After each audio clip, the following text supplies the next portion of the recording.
அந்த நாட்டுக்கே அரசனாகி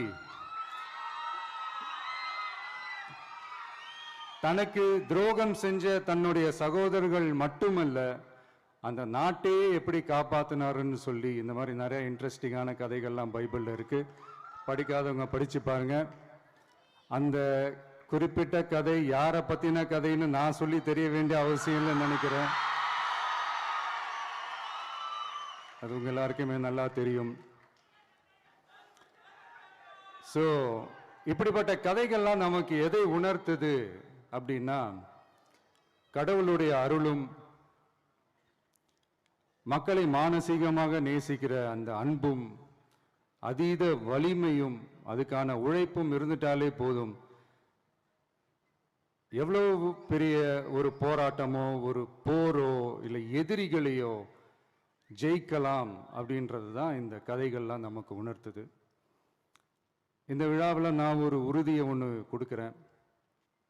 நாமளும் தமிழக வெற்றி கழகமும் சமூக சமய நல்லிணக்கத்தை பாதுகாக்கிறதுல 100% உறுதியாக இருப்போம்.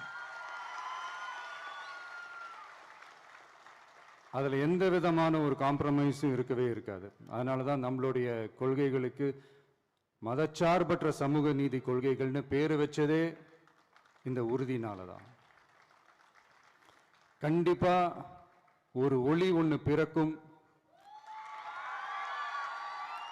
அந்த ஒளி நம்மளை வழி நடத்தும்.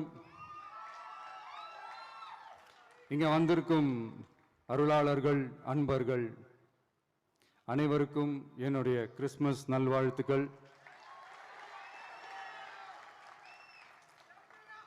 அனைத்து புகழும் எல்லாம் வல்ல இறைவனுக்கே.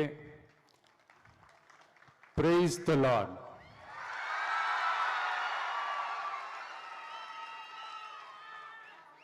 கான்ஃபிடென்ட்டா இருங்க,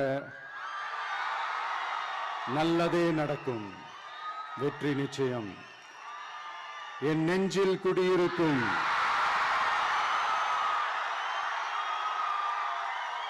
உங்கள் அனைவருக்கும், என்னுடைய தோழர்கள், தோழிகள், இந்த கிறிஸ்துமஸ் ஃபங்க்ஷனுக்கு வந்திருக்கிற மேடையில் அமர்ந்திருக்கும் என்னுடைய எல்லா சீஃப் கெஸ்டுகளுக்கும்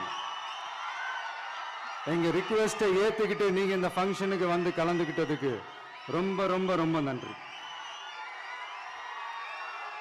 தேங்க்யூ. எல்லாரும் இருந்து சாப்பிட்டு போங்க. Thank you so much.